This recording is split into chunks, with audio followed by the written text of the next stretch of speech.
Hey everyone, and welcome back to the channel. Today we're talking about something every machinist dreads: CNC machine crashes. These powerful tools are miracles of precision, but when things go wrong, they go wrong in a big way, often due to simple human error. Let's break down the top 5 types of crashes. First, tool and workpiece collisions.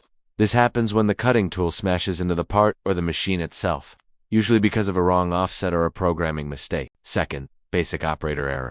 Ever left a wrench in the chuck or forgotten to remove a tool? These small oversights can cause catastrophic damage. Third is bad G-code. One wrong line of code can send your machine flying at full rapid speed into places it shouldn't be. Fourth, spindle failure.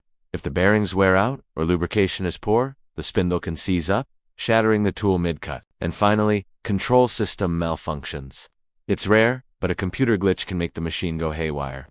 Remember, proper training and double-checking your work is the best way to prevent these disasters. Stay safe out there, and thanks for watching. Don't forget to like and subscribe for more CNC videos.